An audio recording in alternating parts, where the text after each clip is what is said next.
yung sinabi nila, kumpara lang dun sa kanila, then that is descriptive. Kasi dinescribe mo para lang doon sa mga taong sumagot. Pero kapag sinabi na ito yung sabi ng ng buong population natin na 91% yung approval rate ni Duterte, pero alam mo naman sa sarili mo hindi ka naman sinurvey nun. Ibig sabihin, gumawa sila ng generalization coming from those sample data. So that is an example of inferential. Also, inferential involves predictions. So lagi po kayong nanonood ng balita, lalo na pag weather forecast. So predictions po ang ginagamit. In other words, dun sa mga weather forecasting natin at yung pagsasabi na signal number 1 dito, ganito kalakas ang hangin, hindi po yung descriptive. Why? Kasi you're just predicting, pwedeng hindi yun masunod. Like yung Rolly, sabi, signal number 3 tayo, so siyempre natakot na tayo noon. Dadaan dito sa Cavite yung napakalakas na hangin, pero di ba? Hindi po naman tumama. So predictions lang ang nangyari. So ganun po ang inferential stat. You're making predictions or approximations in the face of uncertainty. So parang sinasabi mo, bukas parang uulan. Okay. So bukas parang uulan. So you're not describing. Unlike today is raining. So if today is raining, you're using descriptive statistics. But ay bukas uulan. So you're using inferential statistics. Is that clear? Hello? Are you with me? Yes, sir. Yes, sir. I hope are you with me? As what I've said, meron po tayong activity dito, okay? Ayan. So that is inferential statistics. So this branch of statistics is also called inductive reasoning. O, ayan na. So connected po siya sa ating topic, di ba? Inductive and deductive reasoning. So when we say inductive reasoning, from specific. So specific muna, then tsaka siya magbigay ng generalization. So, di ba? Kaya siya inductive, from specific to general. Unlike ng deductive, from general to specific. So, this is what we call the inferential statistics. So, what are some of the examples? Like this one. By 2040, at least 3.5 billion people will run short of water.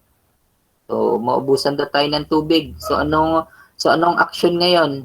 So, nabalitaan nyo ba na kung kayo ay magpapa-franchise ng sasakyan, parang kailangan mo magtanim ng isang puno, ng kahoy. Kasi ang isang puno kasi ay makakaano din po yon. So, nakakatulong po yon para makaipon din ng tubig. Okay? So, drinking decaffeinated coffee can raise cholesterol level by 6%. So, dito can raise. So, from the word can raise, pwedeng hindi po nakaka-raise. Ibig sabihin, you're just predicting. Okay? You're just making your conclusion based on your based on your, let's say, na experience mo, based on your experience. Pero you're not actually describing. You're just predicting. Okay po? That is the difference between the descriptive and inferential. I didn't understand that. Okay?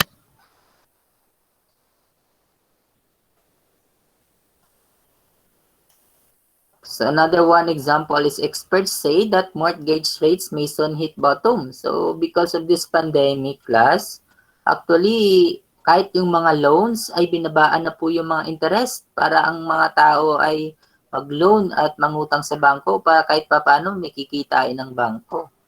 Kasi sa ngayon, pansinin nyo, yung iba talaga nagbagsak presyo. Kahit sa sasakyan, may mga buy one, take one na nga eh. Diba? Laki talaga ng binagsak nila sa price ngayon kasi kailangan nilang makakuha ng mga customers nila lalo na sa panahon ngayon, 'di ba? So, bababa pa ang rate kahit hindi lang po sa mortgage, kahit sa mga loans po. Actually, sa credit card po, ang interest from 3.5% ay 2% na lang. So, 'di ba?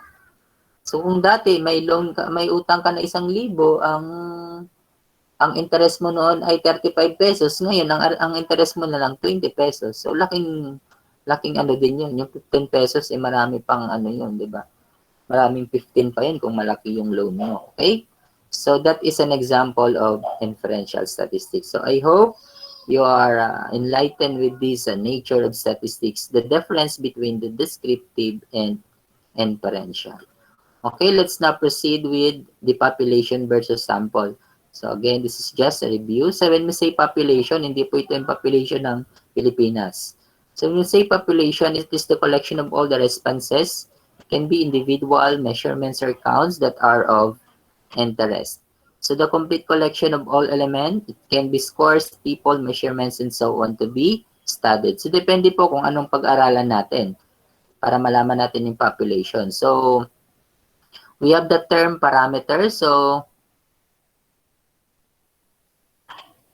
a number that describes a population characteristics. So, kung ang pinag-uusapan natin ay population, then kung may number na involved, yung number na yun, ang tawag doon is parameter. Okay, so let's have an example. The students of CBSU Bacoor. So, pag sinabing the students of CBSU Bacoor, population to. Ibig sabihin, kasama ka. Kasama kayo.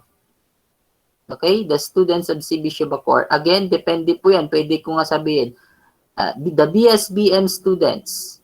So, population pa rin yun. Para lang masabi nating sample, 50 BSBM students. So, kung alam nyong lagpas kayong 50, so ibig sabihin, sample yon. Okay? Tandaan natin ha, pag wala pong tayong nababanggit na number, obviously, yan po usually ay population. So, meron din po tayong activity dyan. Alamin nyo kung population or sample. Isa rin sa clue para masabi natin na yun ay population, syempre pag ginamit natin yung word na all. All customers of a particular bookstore. Oh, yun. That is an example also of a population. So as of now, we have a total of 3,776 students enrolled. So in that case, 3,776 is what we call the parameter. Okay?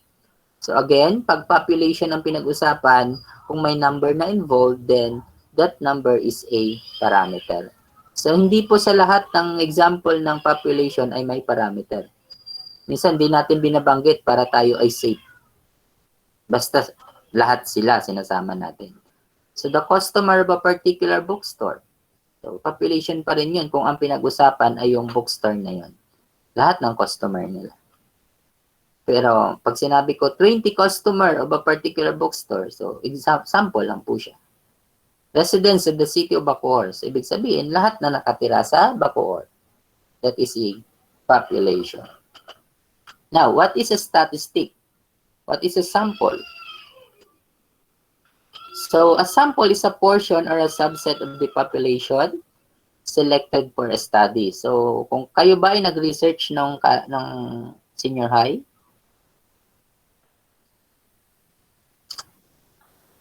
Nag-research po ba kayo ng senior high? Yes, sir. So, Opo. di ba nag-survey kayo, yung ginamit nyo lang sample or population? Anong ginamit nyo sa survey? Sample lang. Sample. Yun. So, ibig sabihin, yung konti lang, yung kung anong kunwari, pinag-uusapan nyo ay 4th year students, hindi nyo nila lahat. Yung parang ganon. Kukuha lang kayo ng sample. So, yun pong tinatawag natin na sample. It's only a portion or a subset. Yan. Sa element, subset lang siya. So, ang term na ginagamit natin dyan ay statistic. So, what is statistic? It is a number that describes a sample characteristics. For example, yan. 1,000 students of CBSU Bacoor. Ayan.